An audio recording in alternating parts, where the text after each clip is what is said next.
Bharatiya Janata party जहां एक तरफ तमाम राज्यों में एक के बाद एक लोकसभा चुनाव के बाद उसने चुनाव जीते, लेकिन अब सबसे बड़ा सवाल यह है कि आखिर भारतीय जनता पार्टी में नया राष्ट्रीय अध्यक्ष कौन होगा। नमस्कार, मेरा नाम है मोहित कुशवाहा और आप देख रहे हैं न्यूज नेशन का डिजिटल प्लेटफॉर्म। दरअसल बात करें जेपी नड्डा की तो वो वर्तमान में राष्ट्रीय अध्यक्ष हैं भारतीय जनता पार्टी के, लेकिन साथ ही साथ 2024 के लोकसभा चुनाव के बाद जेपी नड्डा को केंद्र में मंत्री बना दिया गया।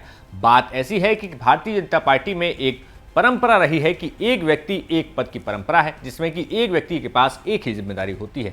तो ऐसे में जेपी नड्डा जब से केंद्रीय मंत्री बने हैं उसके बाद से उनके पास राष्ट्रीय अध्यक्ष का अतिरिक्त कार्यभार है। अब ऐसे में बड़ी चर्चा ये थी कि 2024 के लोकसभा चुनाव के बाद कौन आखिर होगा जिसको राष्ट्रीय अध्यक्ष की कुर्सी पर बैठाया जाएगा, यानी कि चुनाव होगा। वैसे तो चुनाव औपचारिक तौर पर होते हैं, लेकिन फिलहाल पार्टियों में अभी भी चुनाव की बात कही जाती रही है। अब अगर बात करें अब राष्ट्रीय अध्यक्ष की, तो पहले जेपी नड्डा के बारे में जान लीजिए। जेपी नड्डा को 2019 में पार्टी में राष्ट्रीय अध्यक्ष बनाया गया था। उसके बाद लगभग 35 राज्यों के विधानसभा चुनाव हुए जो कि जेपी नड्डा के नेतृत्व में लड़े गए, जिसमें से 16 विधानसभाओं में यानी कि 16 राज्यों में भारतीय जनता पार्टी ने सरकार बनाई थी। इसके अलावा अभी वर्तमान में 22 राज्यों में कुल भारतीय जनता पार्टी और उनके सहयोग से चलने वाली एनडीए की सरकारें काम कर रही हैं। ऐसे में अब बड़ा सवाल यह है कि क्या इस बार कोई महिला को राष्ट्रीय अध्यक्ष भारतीय जनता पार्टी में बनाया जाएगा या फिर कोई और अन्य चेहरा होगा। वैसे तो तमाम नाम हैं जो कि इस लिस्ट में चर्चा में हैं, जिसमें मनोहर लाल खट्टर हैं,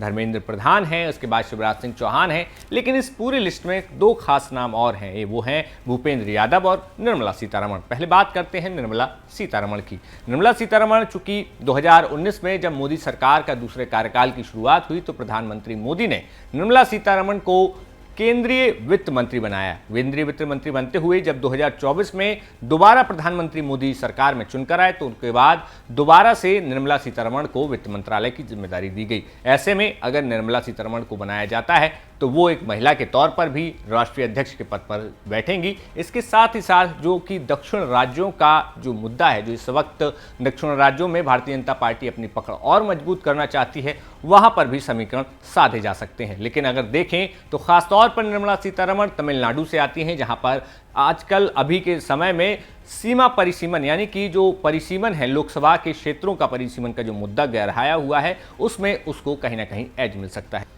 लेकिन अगर हम बात करें भूपेंद्र यादव की, तो भूपेंद्र यादव काफ़ी समय से भारतीय जनता पार्टी के साथ जुड़े हुए हैं। वे 2009 के करीब में राष्ट्रीय सचिव बनाए गए। उसके बाद से अमित शाह और प्रधानमंत्री मोदी के काफ़ी भरोसेमंद सहयोगी के तौर पर देखे जाते हैं। भूपेंद्र यादव की बात की जाए तो खासतौर पर वो ओबीसी समुदाय से आते हैं। तो ऐसे में अगर ओबीसी समुदाय का कोई व्यक्ति पार्टी में राष्ट्रीय अध्यक्ष बनता है तो इसमें एक बहुत बड़ा गेम चेंजर साबित ये हो सकता है। लेकिन बड़ी बात वही है कि आखिर ये इतनी देरी क्यों। दरअसल 2024 में जब लोकसभा चुनाव हुए थे उसके बाद कहा जा रहा था कि राष्ट्रीय अध्यक्ष का चुनाव कर लिया जाएगा, लेकिन तमाम राज्यों के विधानसभा चुनाव के दौरान जेपी नड्डा को एक्सटेंशन दिया गया था और ये एक्सटेंशन के बाद तमाम राज्यों के विधानसभा चुनाव पूरे हो गए। अब फिलहाल इस साल के अंत में बिहार में चुनाव होना है, तो ऐसे में तय ये किया जा रहा है कि इस बार जो है राष्ट्रीय अध्यक्ष की घोषणा जल्दी ही की जा सकती है, क्योंकि जिस तरीके से पार्टी ने अपने तमाम राज्यों में यानी कि 7 राज्यों में अपने प्रदेश में जिलाध्यक्षों की सूची का घोषणा कर दी, उसके बाद तमाम राज्यों में प्रदेश अध्यक्ष की घोषणा भी बस होने ही वाली है। तो ऐसे में राष्ट्रीय अध्यक्ष की घोषणा भी जल्दी ही कर दी जाएगी। उम्मीद है, देखने वाली बात यह होगी कि क्या भारतीय जनता पार्टी में इस बार कोई महिला राष्ट्रीय अध्यक्ष बनती है या फिर कोई खास चेहरा या फिर संघ की तरफ से कोई नाम सामने आता है जो कि भारतीय जनता पार्टी में राष्ट्रीय अध्यक्ष की कुर्सी संभालेगा। तब तक देखते रहिए न्यूज नेशन।